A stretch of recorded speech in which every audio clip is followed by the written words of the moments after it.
This is Captain E, and I want to tell you about a charity that is near and dear to my heart. The Shawn Jenkins Children's Hospital at MUSC is responsible for saving my niece's life and so many others on a daily basis. Hooked on Miracles is our King Mackerel Tournament in Charleston on July 14th through the 16th, and it's the oldest King Mackerel Tournament in South Carolina. We support the Children's Hospital with 100% of our proceeds. This event is a fun-filled weekend of fishing with family and friends and raising money for this great cause. You can make a difference, too, by going to www.hookedonmiracles.com and join our efforts as a sponsor or participant. That's www.hookedonmiracleskmt.com for all the information. Thanks to all of our sponsors and especially Key West Boats for keeping this great event going every year. We'll see y'all in Charleston in July. Twisted Tea and Myrtle Beach Wholesaler Better Brands Incorporated know our consumers enjoy relaxing days on the water with Twisted Tea's original hard iced tea in hand. It's important to remember drink and boat responsibly. Choose to be or designate a sober skipper before leaving the dock. Do it for your family and your friends, your passengers, and everyone else on board. Twisted Tea salutes all sober skippers who take a pledge. Cheers, and we'll see you on the water. Realtree has always had a connection to the fishing industry and the outdoor lifestyle. In 2016, Realtree expanded on the traditional business of creating the world's most effective camouflage patterns to create a fishing brand and family of patterns designed to connect the woods to the water and strengthen the bond between the two worlds. We couldn't be more excited to be working with the industry's top brands, retailers, and anglers to continue our growth, and we hope that you will join us. Enjoy Realtree fishing patterns inshore, offshore, on the lake, or at the dock. Learn more about the extensive line Realtree fishing patterns, apparel, gear, and more at Realtree.com. Trilogy Outdoors. All right, folks, welcome to Trilogy Outdoors Podcast, where we talk everything fins, fur, and feathers. First this week, we're going to talk feathers, and it's Quail Forever. This is going to be part one of a two-part series, and, for a lot of you out there, you probably have no idea who Captain E is. Senator Stephen Goldfinch is busy today, so I'm going to tell you real quick about myself and give you some background, and one day we'll let Senator Stephen Goldfinch, who most of you already know all about, thanks to his life in the public servant or political world. But real quick, I want to tell you a little bit about myself. I grew up, was born and raised here in South Carolina, and most of my life was spent figuring out golf. I grew up in a golfing family, and my dad was a golf pro. My grandfather was a golf pro, and I really thought golf was going to be where I spent the rest of my life. Growing up with a dad who was a club golf pro, we want to emulate our fathers in any way, shape, or form we can for the most part, and golf just was my thing. I loved it. Every aspect of it, from what it instilled in me in life, to the athletic ability of it. I loved gambling. I'm not going to lie. I love the gambling part of it. I probably spent a lot of money on the golf course, and I won a lot of money, but I spent a lot of time on the golf course over the last 15, 20 years, and now the golf clubs are collecting dust, and I made my way to the water back in 1999. I decided that the late night drinking was too much and that I needed to find something to focus on. It became fishing. I literally woke up every single morning for almost 4.5 months.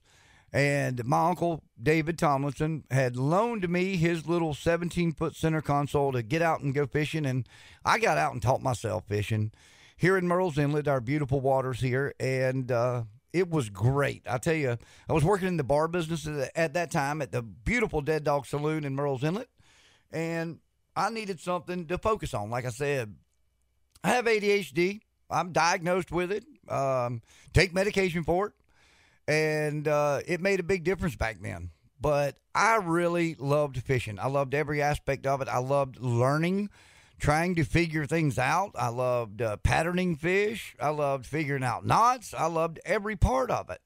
And after 4 years of really, spending a lot of time on the water, and I had met my now wife, Kim Urban, at that time, and I'd met Kim, and we had been dating for probably about 2.5 years, and she said, hey, listen, if you're going to keep fishing this much, you might as well figure out how to make some money doing it. So I had already toyed around with the name for a business being T2C, since I went from a golf tee to the ocean, obviously. And so I came up with a charter business, got my captain's license. Thank you, C School. and became a charter captain. And for 8 years, the rest was history. I had a great time running my boats out of Dead Dog Saloon there, and met so many incredible people through fishing. One day I was kind of tossed into doing a television show with a good friend of mine, Jay Gregg, and we did an episode for South Carolina Outdoors, and I kind of loved it. I really did. I love the aspect of sharing. Listen, I didn't get a lot of help. When I was trying to teach myself to fish, YouTube wasn't that big or popular then. Heck, I didn't even have a cell phone, I don't think. But I didn't have all these little cheating ways to figure out and learn. So I really wanted to give back to people and help people learn quicker. I wanted to straighten that learning curve when it came to fishing. And the best way I saw to do it was through a television show. And I started a local television show here called Reeling Up the Coast. Wonderful sponsors like Marshall's Marine, Key West Boats, Sparks Toyota, many more. And I looked forward every week to educating people on what we were doing. I fished with some of the best guides in the Southeast and beyond, and made sure that we went through everything. And I think in an outdoor television show, that is an important part. I know now you watch these TV shows on the Outdoor Channel and so forth, so on, and it's more about the host. I think that truly the outdoor shows that truly are productive in exactly what they want, what I want out of a show, are those where the captain or the guide spend time talking about why they're doing and what they're doing and how they're doing it. The key factors. I want to go back and be able to try and do it. If I watch George Proveromo or Mark Davis, I know that I'm going to see exactly what they're doing in their shows.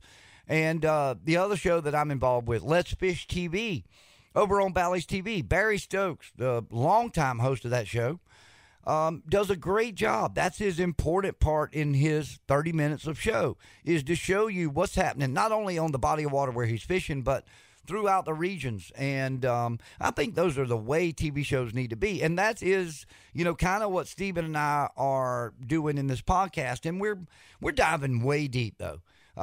Like I said, I am a huge fan of this podcast. If you've noticed, there's some shows where I don't get a lot of words in, and it's probably better that I don't get a lot of words in because I'm sitting back and really paying attention. Dr. Walter Edgars, for example, what an incredible show talking about South Carolina history. I'm hugely intrigued by the history here in South Carolina. And through that show, I was able to sit back, listen, and I picked up a lot. Stephen is well educated. Stephen is a lawyer. He spent a lot of time in school. He paid attention. But he also is a true South Carolinian. He is a true outdoorsman. He pays a lot of attention, and he's very knowledgeable in so many different aspects. And I love that about him. My job is to choreograph and to keep us on track, or organize the chaos, you might say. So that's what I try to do in this podcast. But after I, got into the television stuff, I got into radio, and our radio show, the Southern English Radio Show, we've now been on for 8 years. Probably the longest running outdoor radio show in South Carolina. And we do focus on fishing, 99% of it, and we do a little bit of hunting, but that is another brand of Trilogy Outdoors Media that you can check out. We are on the Gator 107.9 Saturday mornings from 8 till 10 here in the Grand Strand area, and you can go to iHeart app, download it, and listen live every Saturday, no matter where you are, from 8 to 10. We have incredible guests in our 2-hour show, and we do discuss a lot of details. Also, sharing a lot of tips, reports of what's going on. And it's been a great time. And then all of a sudden, Stephen and I got together. Stephen found this opportunity to buy the Walk 'Em All Outdoor magazine, came to me, invited me to be a partner, and I was like, absolutely. I needed some guidance. I needed a little bit of a kick in the butt to kind of get to that next level and build on what I had been working on for so long. And Stephen gave me that little boost that I needed. Can't thank him enough for that, and I absolutely love it. I love learning to get out there and publish this magazine. I love figuring out every week what we're going to do for the podcast. I love figuring out editing the podcast. I'm doing all of that. It's been incredible. I'm 51 years old. I'm not young, but the one thing is for sure, I'm building something that I know can last for years. And, everybody says, oh, Print's dying. Print's dying. Yes, it is in a lot of regards. But when it comes to what we are producing with Walk'em Outdoor Magazine, we are producing an incredible magazine with local great writers that talk about what's happening here, gives you some great tips. Again, we're going back to that whole let's show them how, when, and where. And I love the magazine, and I think you will too. If you'll visit TrilogyOutdoorsMedia.com, you can go look at the magazine, listen to podcasts, check out my YouTube channel, watch all of it. But the podcast thing has been incredible. We're no meat eater yet, but we are going to continue to give you incredible podcasts every single week, and we want to keep you tuned in and excited. I want to make that trip that you've got to make, to the doctor's office, to go deliver the kids somewhere, to drop the kids off at camp, to go run and do anything. If you're in the car for 30 minutes to an hour, hey, go click like and subscribe to Trilogy Outdoors and keep up with what's going on. Now, this week, again, I talked about it. The Quail Forever was an incredible podcast. I tell you what, I got to listen and learn so many new things. But the one thing that keeps popping up with every single interest group that we get with is habitat. And the guys from Quail Forever are doing so much for the habitat for the quails in not only the Southeast, but all over the country. So we had a great time with them down in the beautiful low country of South Carolina as we sat down with them. And I tell you what, I think you're really going to enjoy this. Again, it's going to be a 2-part series. And in this first part, we're going to go really deep and we'll talk to some biologists. And, it's going to be great because Stephen and I both got our start early in age, early hunting, quail hunting. So we talk about that a little bit and some other things. So I really hope you enjoy it, and we'll let that thing get rolling right now. So remember, folks, Trilogy Outdoors, everything's fins, fur, and feathers. Click subscribe and keep up with us every week. So let's go down to Charleston and see what's happening. All right, folks, welcome to this week's exciting episode of Trilogy Outdoors, where the esteemed, honorable, what terminology do you use? Y'all are giving me some educations on these correct terminology, you and Renee. What is the correct terminology for senator? Well, a lot of people just call me asshole. I knew that was coming. Yeah. And we have taken the show on the road.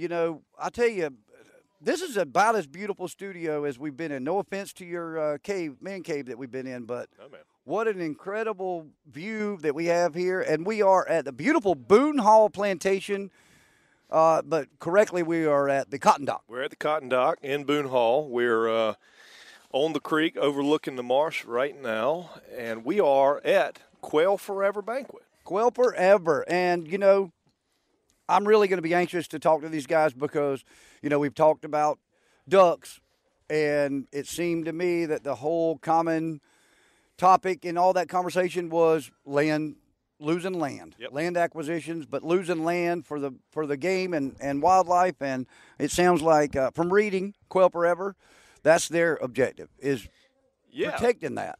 I mean, it seems like that is the battle nowadays. With every species, that's the battle, is land management and maintaining what we have, if not gaining more. In fact, Senator Campson and I are working on a bill right now in the South Carolina Senate to use the Conservation Bank, great tool, to use the Conservation Bank to double the amount of land that we have conserved in South Carolina. And, that's our heritage. That's our culture here and in the Southeast, and it should be really across the nation. Absolutely. And, I just, while you were shaking hands and kissing babies, I was talking to the bartender, Aiden, there, and he said, he's been a bartender for the last couple of years, but he's looking to get into construction, general contractor, because of the growth here. Oh, man. We're talking about it. I mean, it's unbelievable. It is an unbelievable amount of growth in Horry and Charleston County specifically. I mean, York County's got quite a bit of growth in South Carolina, but Horry County is the second, if I'm not mistaken, the second fastest growing county in the nation. Right. Wow. And Myrtle Beach in Horry County, fastest growing city in the nation. That's interesting. It's an incredible amount of growth in just a short period of time. And, at some point in time, you begin to lose your quality of life if you don't take care of what you have. That's right. Senator Kempson always, he's a great friend of mine, and he always says, he uses a quote, which is basically, civilization is going to be judged on what they don't destroy. Right. And I think that's very apropos to what we're talking about here today. We're talking about the preservation of lands for the purpose of this banquet, this group, Quail Forever, preservation of lands for quail. We're down here for Southeastern Wildlife Expo's going on. That's right. That's right. And, the majority of the people here love wildlife. Yep. They love it, and they take care of it better than any other group out there. It is uncontroverted, undisputed that hunters and fishermen are the ladies and gentlemen that take care of our wildlife, because they're most dedicated, they're most invested in taking care of the land that the wildlife lives on. If you don't take care of the land, you don't have the wildlife, and you don't have the hunting and the fishing. It's just natural common sense. It follows. It does. Amen. Amen to that. And you've gotten a couple of these guys from the group that are going to come over and speak to us real quick. Can you give me a rundown? Do you know exactly who's going to be joining us? Y'all, just so you know, this is a banquet. So Stephen and I are kind of hidden. We started off on the back deck, which would have been beautiful, but we had a little wind issue there. So we've kind of moved over, and we're in a great spot if I was drinking, and I'm right behind the bar. But we are in the corner here, so we're just going to have people walking up that you've lined up to speak with us. We are. I know we're going to have a couple of wildlife biologists that work on quail habitat. They're going to come and talk to us. I know we're going to have the CEO of Quail Forever, and I'm pretty sure we're going to have a very famous, he used to be a football coach in South Carolina, and he has turned quail/habitat management guru. He's really in these circles, in the quail habitat circles, he's famous. There's no better way to put it. And his name is Mooney Player. Mooney Player. Yeah. Well, I'll tell you what, I've heard the name before. I'm super excited about it. You mentioned Horry County, you mentioned Myrtle Beach growing, and one thing I want to mention real quick, don't forget, hey, when that Monster Vacation ad pops up, make sure you go visit Monster Vacation, set your vacation up, come down and visit, and see exactly why everybody's moving here. Now, we can complain about the moving, but we love y'all coming to vacation. Yeah, I mean, that's the way that that's the way that our economy works here. I mean, you can't deny this is paradise. If you could see what we could see, this is paradise. And so we love people coming. Love them going back, too. That's right. But we love them coming. Yeah, that's right. Well, let's talk about your week. What you been busy with? Oh, I always love getting my update from you on Fridays. So this week we had a big debate in the South Carolina Senate on handheld devices and whether or not you could use your device in the car. I'm not going to get into the libertarian arguments that I made, but I fall, it depends on the debate. I'm very I change positions depending on the debate. I'm not, I'm not dogmatic. I don't stick in any one particular category. But in this particular debate, I am totally anti-texting while driving. I am totally anti-distracted driving. I absolutely despise seeing, and it's no, I'm not being prejudicial against young ladies, but you traditionally see, if you pull up beside a 17, 16-year-old young lady, 9 times out of 10, she's texting and driving. Or, God forbid, texting and driving and putting on her makeup. Yep. Or eating, all at the same time. We're all guilty of one of those things. But there are some people that are just, you've seen them on the interstate. I've seen them. I know you're talking about. They're dangerous. They're scary. I despise it. But I do not see, and I'm not sure I want to get into the politics of this right now, but you got to get me on a soapbox. I'm not sure I see the benefit of putting the phone in a cradle, which is what the bill discusses. There's nothing that says you can't text while it's in the cradle. I'm going to reach over and touch it in the cradle. If I need to send a text, I'm going to. Yeah. I mean, I don't want to. I mean, I'm just saying the truth. Exactly. There's nothing that says you can't check your map while it's in the cradle. There's nothing that says you can't work on the phone while it's in the cradle. It just has to be in a cradle. It can't be in your hand. And I find that to just be ludicrous. I find that to be too intrusive in somebody's personal life. There is a philosophy. I think Senator Davis actually said it on here that I have the freedom to swing my fist, but that freedom stops at the point of your nose. That's right. Right? And so you could apply the same principle in this debate. But at the end of the day, you got to think objectively. You got to think pragmatically. What does this actually do? Does this get us any farther along down the line in terms of safety? And putting it in a cradle, I don't think does that. Well, currently, right now, we do have the laws in place where texting and driving is illegal. Yeah, distracted driving's illegal. Yep. You know, if a cop sees somebody swerving across the line, crossing the center line, swerving into the shoulder, he can pull them over. And he should pull them over because that's dangerous. Yep. That's dangerous. Another law is not going to help with that. We need to enforce the law we have. Well, I've had a great week, and once again, I want to thank you so much for this incredible idea you've had. But I had a blast this week. Production of the first magazine is starting to come to a close. Walk 'em all outdoors. Walk 'em all outdoors. That's right. Don't forget to go visit TrilogyOutdoorMedia.com and check out all the platforms and brands that we've got. But, yeah, magazine this week, signed on some great new advertisers this week. Super excited about that. And with Southern Anglers Radio Show every week, I'm always working on that while you're up there. Where is the Southern Anglers Radio Show? It's on Gator 107.9, but also on iHeartMedia. You can.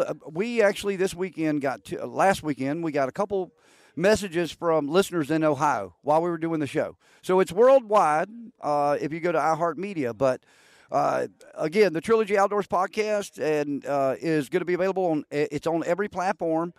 Go check it out. Make sure you click like and get all our new episodes when they come out, which are going to be once a week. And do we have our first guest lined up here walking over? Again, this is like the coolest. Stephen and I are used to sitting in his man cave and doing this, so it's going to be fun actually having somebody else with us in person.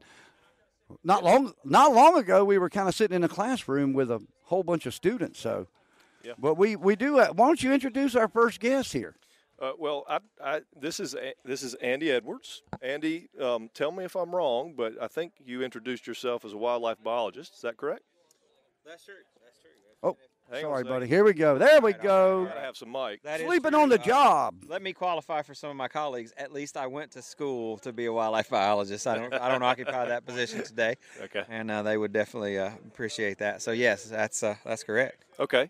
And we also have Ron Leathers. Yes. Okay, Ron, what do you do? Well, I'm the Chief Conservation Officer for Quail Forever. I'm a wildlife biologist, or was 100 years ago before I got into the management of this place. But I'm the primary mission, or the executive in charge of all of our mission drivers. Chief Conservation Officer. Chief Conservation. Sounds like an important title. Well, it probably is a fancier looking title than the job deserves, but I have one of those as well. We try to tell Ron all the time how important he is. Yeah, well, you That's deserve it. You deserve We it. have a conservation operations department, and he's over all that. And that's all of our footprint on the ground. That's 300 plus biologists. 343 biologists we have on our team. That's incredible. I was looking at the website and saw that. I mean, Stephen and I were talking prior to y'all coming on that it seems that the land, the biology part of it is super important in protecting the quail and other birds of that nature. Habitat management. Habitat management being premium and the key. Let's talk about that. Is that what y'all see as your key? It is. I mean, Quail Forever is Quail Forever and Pheasants Forever are organizations, but the tagline under it always says the Habitat Organization. So that is absolutely our number one priority. We start there. All right, so how do you start there? Like, what does that look like on the ground? What does that look like practically? You know, I'm not going to go way back, but let's say in our infancy with Pheasants Forever, it started because there was a lack of pheasant habitat, and volunteers got together, formed chapters, and said, let's do something. Let's make a difference. And so they did. They did that in the Midwest, for 20 years plus. And then Quail Forever formed in 2005, and we do the same thing. We brought that habitat message to the southeast, to the south, to the quail range, period. And we're delivering habitat with chapters. But as really Ron is kind of thinking about this, 2003 was when we started our habitat mission with farm bill biologists, with on-the-ground biologists that had that training to know what to do to meet with a landowner and say, here's what you should do to help wildlife habitat on your land. And so that's what he mentioned, 343 biologists. Most of those are what we would consider either farm bill biologists. Those are people who work with our Natural Resources Conservation Service on the ground every day, delivering programs, delivering habitat at the ground level. But also, we have them. They're called all different things, but that's what our biologists on the ground are doing. They're private lands biologists delivering habitat plans, habitat management on the ground to people. For public It's lands or private lands? So we recognize the mix right across the landscape. If we only focused our lens on public lands, we'd have a very small footprint, and we wouldn't have the ability to impact these birds Right. that need these big corridors of habitat. And so we've got to be able to connect those public land pieces with private lands in between and find ways to patch that, fix that patchwork of habitat, non-habitat, create those corridors and build off those sort of population sources that are those big public land bases, Right. surround those with good private land habitat so that we can get good bird responses. Okay. Yep. For instance, we're in the Palmetto State, so let's say here in South Carolina, we've got both of those going on. We've got biologists that are centered around quail focal areas, and that's an area where there's been a focus. There's been an absolute concerted effort on quail restoration, typically on public land. One of those is the Indian Creek Quail Restoration Area, and Jake McLean's our biologist here, and he's doing both. So he's assisting the Forest Service and the DNR with management recommendations on public land, but he's also able to go out and work on private land with landowners nearby and help kind of build the patchwork quilt a little bigger every day. All right. So if I've got a little piece of ground somewhere here in South Carolina, and I recognize that it could be good quail habitat, or I've seen a covey of wild quail, and I want y'all to get involved. I want y'all to come out, see what I've got, and try to help me improve it. How do I do that? You can go to our website, and we've got a list of our biologists. So we've actually got a really cool Find Your Biologist tool on our website. You just type in your zip code, and it finds the closest biologist to you. Okay. And so, in this state, it would find we've got 3 on the ground, 2 more on the way. Or 3 more on the way. It would find which one of those 6 biologists covers that focal area or is the closest to that focal area and get you right in contact with those folks. Does that cost anything? Or No, that's all free? covered. Yep. So we're covered. We've got a worth nice way more than patchwork you of pay for it. partnerships, for sure. Yeah, we've got a great patchwork of partnerships with the DNR, with our federal partners. The USDA, the Natural Resources Conservation Service, is one of our largest partners helping us outreach to private landowners.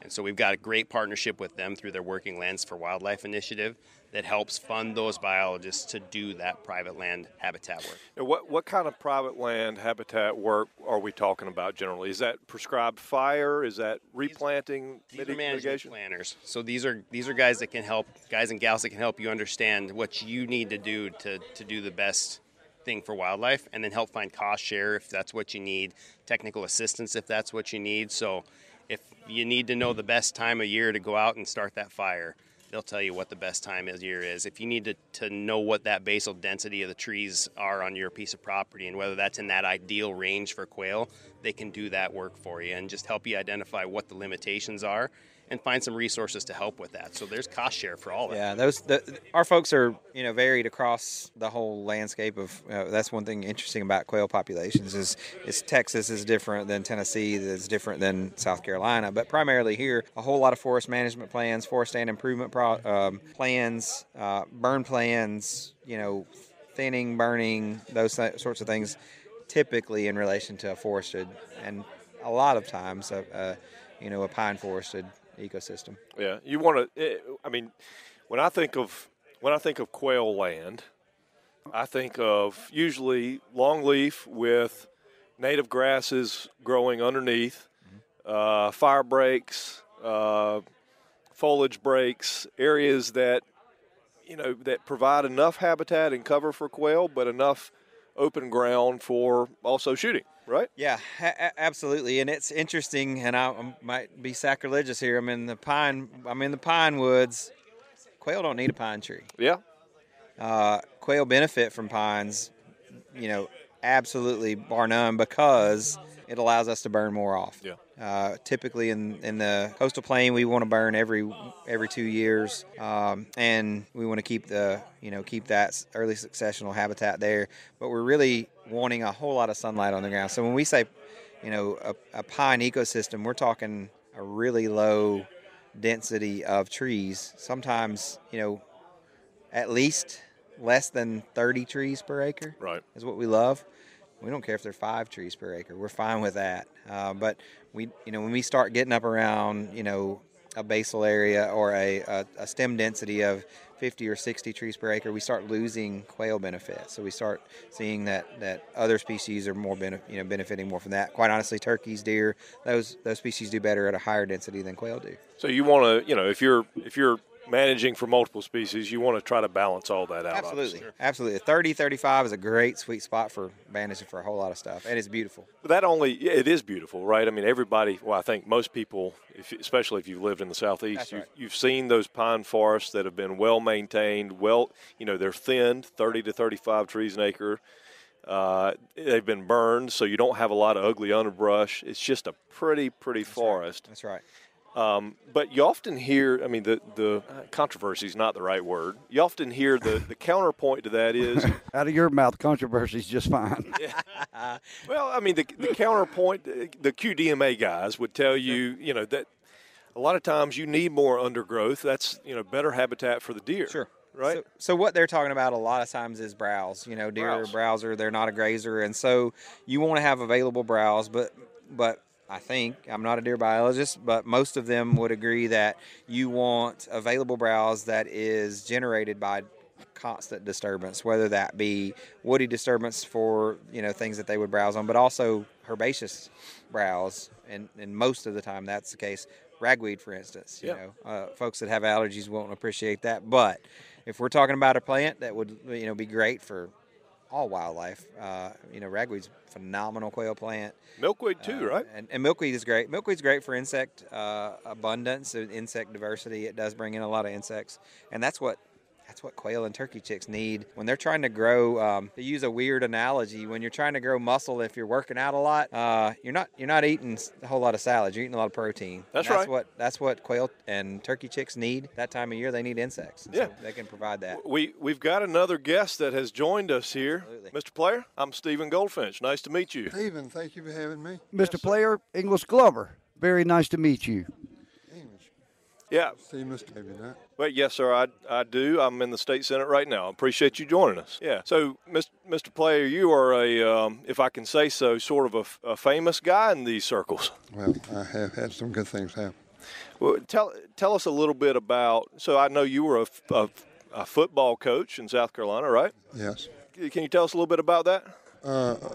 I had 3 very good runs, and all of them were successful because of the players, and we won national awards and national championships, and played Somerville 4 times, who everybody knows, and were able to win 3 of those 4, which is a landmark in football. If you can beat Somerville 1 time, you're great.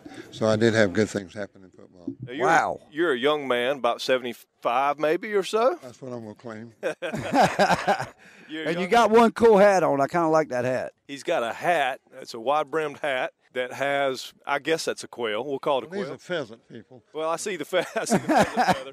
We'll call it a pheasant feather, reminiscent of women's hats of the 1800s. I did. My wife did that, and she's a woman too.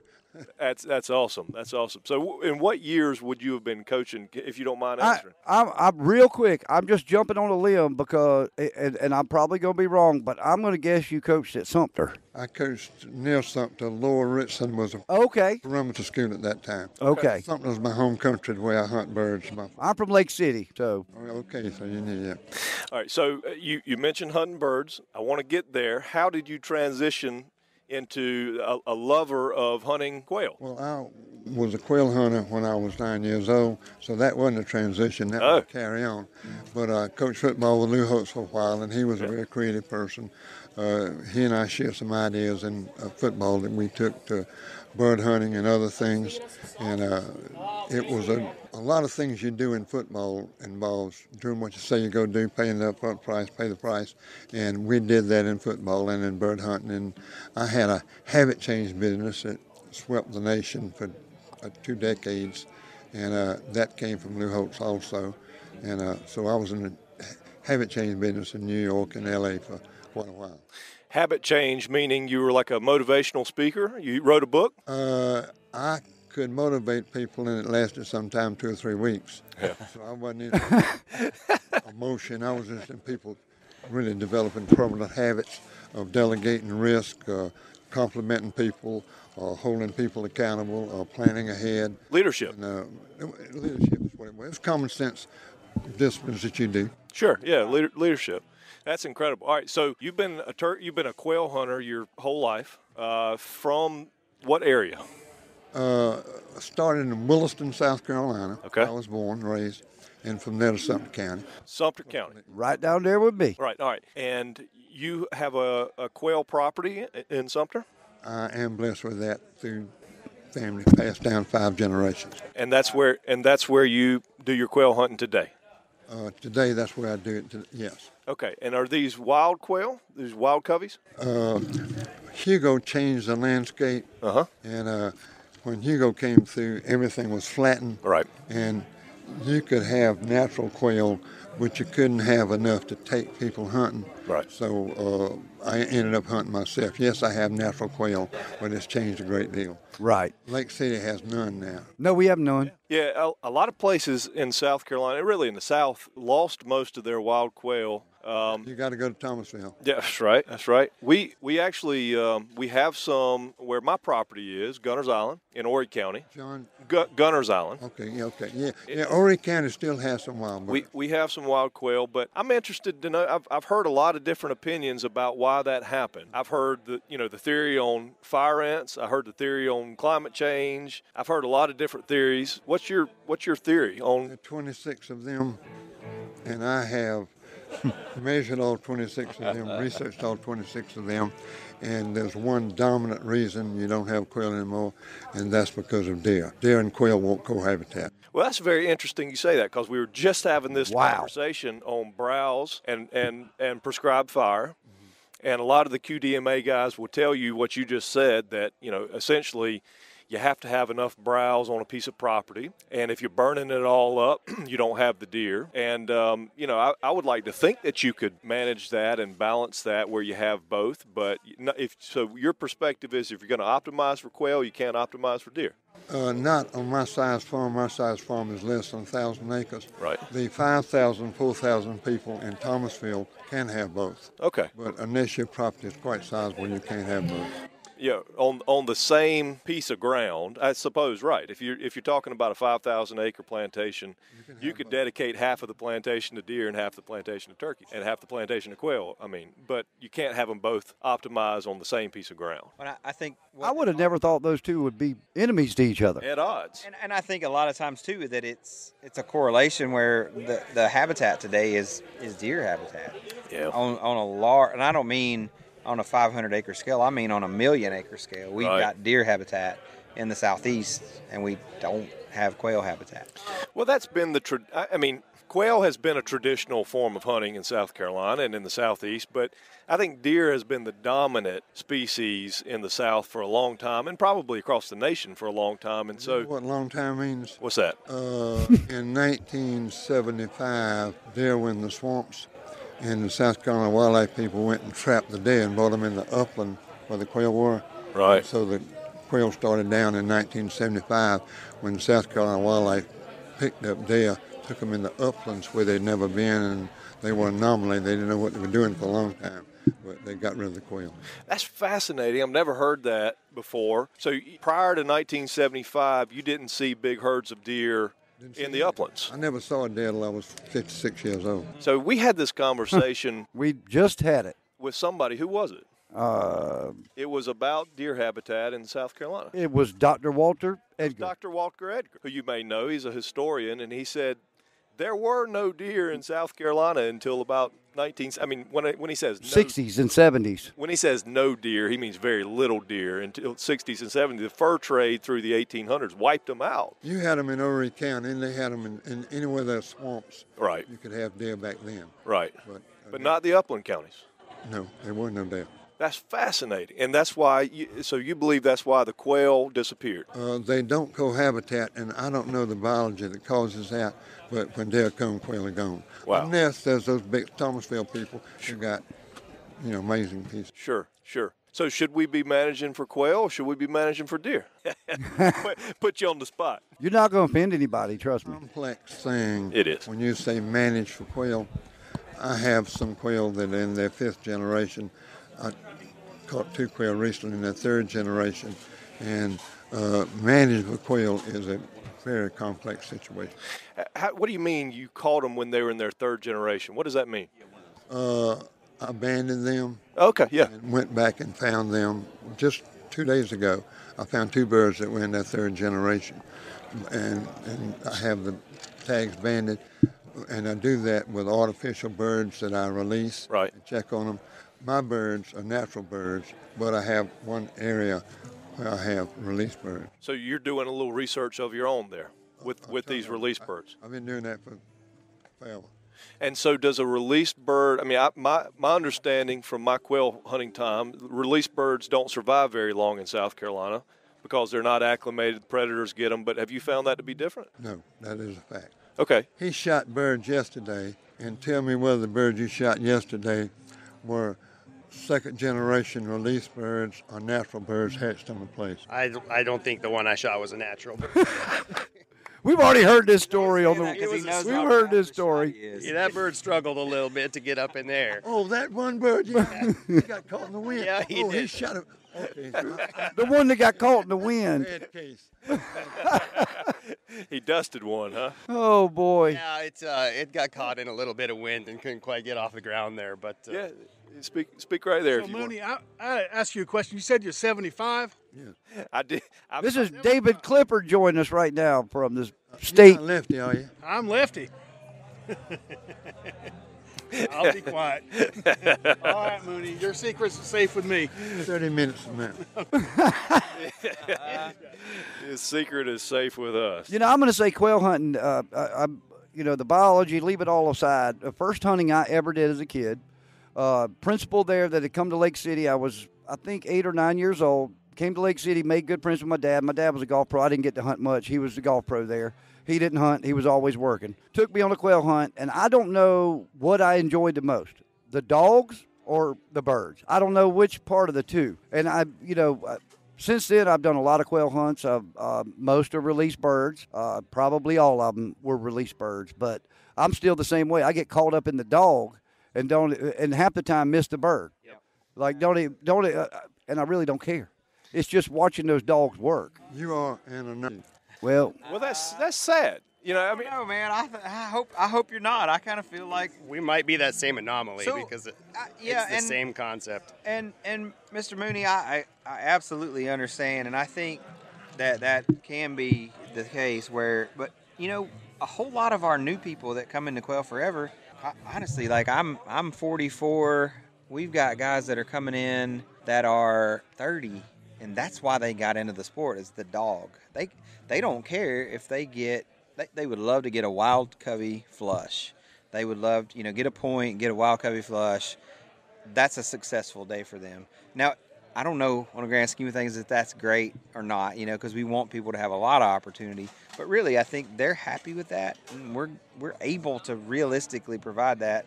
Quite honestly, in South Carolina, we're providing that on several different areas on public land. Opportunity, high quality. You're not seeing a whole lot of other people. And you get a chance at some wild coveys. Yep. So, That's most encouraging to me. That's not the case in South Carolina. Yeah. But I am so Right. happy that It- you have that. it's a fairly new the thing. I Midwest, think are you that's not? in the last couple years. Midwest. No, I'm in Tennessee. All right, that's Yes, sir. west of him. Yes. I'm glad you have that going on. That's Right. Can I make a comment about Yes, sir. this gathering that Ron and Tim are putting on? yes, sir. I am a very naive business person. I don't believe that, but okay. I think I that's taught awful school until I humble. was 55, and last year I made 10K. So you might see that I've not been around. But Tim, what's Tim's last name? Askins. Tim Atkinson and Ron and his crowd have put together an amazing deal that only can be structured through genius. Absolutely. I cannot believe they got it going. When people ask me about it, I said, I don't know what you're talking about. I never heard of a conservation bank or an easement. And what Tim and Ron and that crowd have done is a testimony to creative people. The Conservation Bank in South Carolina is nothing but a success. You can't look at it any way other than a success. My great friend Chip Campson was the author of that bill. I've helped with the renewal of that multiple times and the reauthorization of that multiple times. And I tell you, between the Conservation Bank and the Resilience Bank, which I created in South Carolina, those are two of the most important conservation efforts that South Carolina, really Southeast, has ever seen.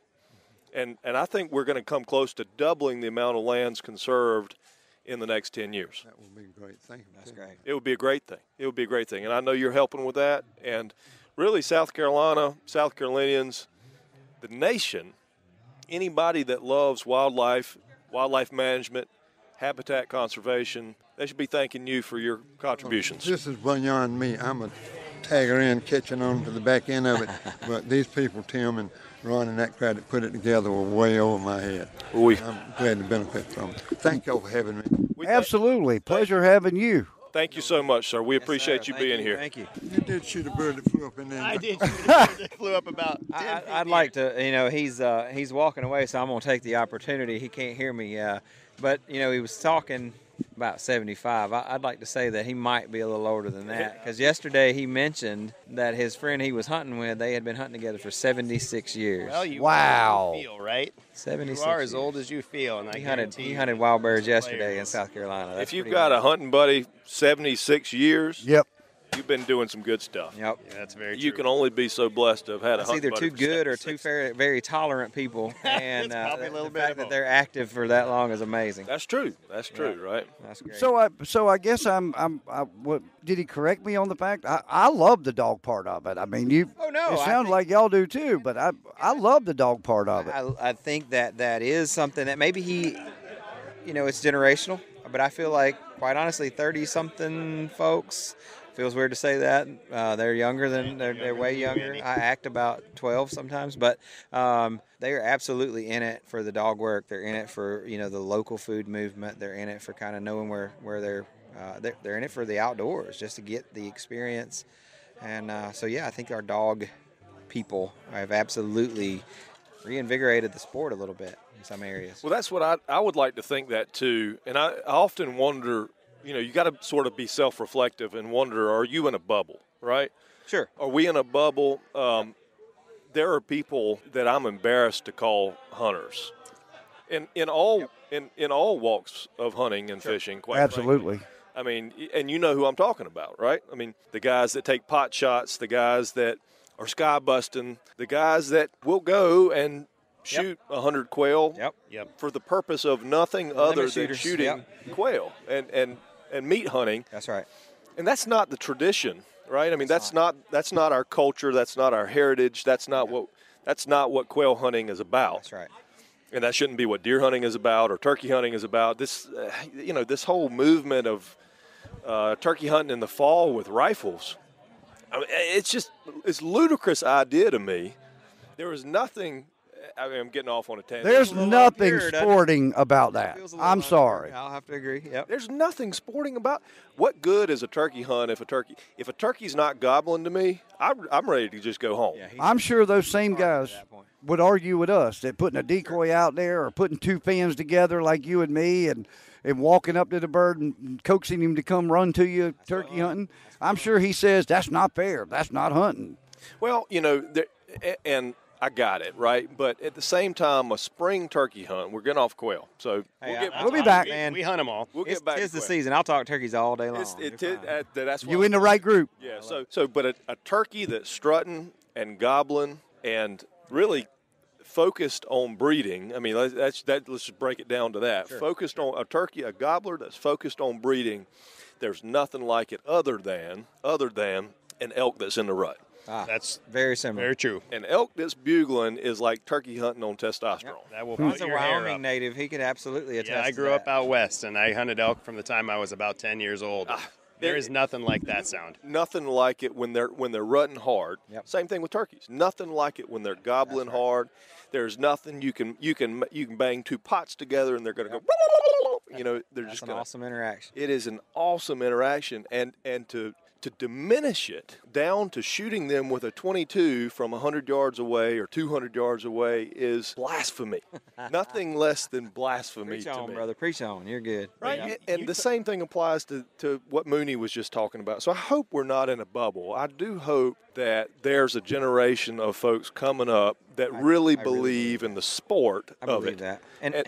and not just the meat of it. Weirdly, gosh, I don't want to look at it as a blessing for the last 2 years, believe me, but I think something that COVID has brought about is people's connection to the outdoors has been reestablished. Absolutely. I can promise you without COVID, I don't think Stephen and I would be doing the podcast. I mean, help me out. No, I You think you're agree? I don't think we would be doing the podcast together. I don't think we would have bought an outdoor magazine. I just, the outdoors has been incredible. Things. I think it's reinvigorating. It's tradition. It's exercise.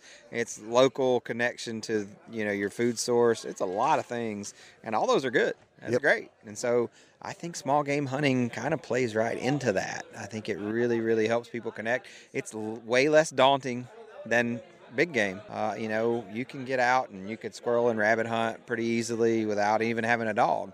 If you want to have a dog, figure it out and go out, and you got an excuse to have a dog, and then you realize how great the sport actually is when you get it right. There's nothing better. And then a short-tailed a German short hair on point. You're going to have some people. I wondered if I was going to get on he's that. going to be in Of course. Even setter people are really mad. Right? Yeah, they're going to get mad if somebody's yelling at you right now. So, but yeah, having a dog on point that's over a covey of bears is amazing. It is. What part of Tennessee are you from? I'm about an hour south of Nashville, Pulaski, Tennessee. Okay. Yep. Grew up there and started for Pheasants Forever in Indiana. And when we started Quail Forever, by default, I was the only Southerner. Right. I got this job just by location now, and came to work in Tennessee in my hometown in 2006. And, they say that pheasants can't produce eggs in South Carolina, or their eggs are too soft. They don't have there's a chemical in the ground or a mineral in the ground that doesn't harden their eggs. Years ago, somebody released a bunch of pheasant in Horry County. Yeah. And I know who it was. I was getting ready to say, you probably know who it was. I know who it was, and I know where it was. And about 5 or 6 years later, I got a call that says, I just saw a pheasant across the road. And I said, no way. Yeah, I just saw. So either pheasant had survived for a solid 6 years in South Carolina, which, hard to believe, or somebody figured out a way to produce an egg that was hard. Yeah. Of course, nobody's seen one since then, but. Well, you won't believe this, but we saw one yesterday. Here? Well, but I guarantee you it came from a released farm. As we were driving to go quail hunt at Mooney Player's place, we ran into a rooster pheasant beside the road. Nice. You couldn't make it up if you tried. Wow. Yeah, for y'all to come to South Carolina and drive down the road and see that. Right. Yeah, that's 1,500 miles from home here, and I ran into a rooster pheasant. Somebody's trying to get you to move here or something. They case. placed that out there perfectly for you to come ride didn't by. see if it was on a small chain. Our location here wouldn't convince you of that. It's 70 degrees out, and we're standing next to the Tidal Creek. And beautiful. And I swear I just saw two redfish I'm sure on the water right over there. I've seen some no-see-ums. Been in a lot worse places. That time of year. Do y'all want to pause for a minute and get the CEO? Trilogy Outdoors is produced and edited by Trilogy Outdoors Media. Be sure to follow us on all the podcast platforms as well as our social media pages on Instagram, Facebook, and Twitter. And also don't forget our other brands, Southern English Radio Show and Walk 'Em All Outdoor Magazine. To find more information, visit TrilogyOutdoorsMedia.com. And remember, if it's anything dealing with fins, fur, and feathers, you're going to find it right here on Trilogy Outdoors.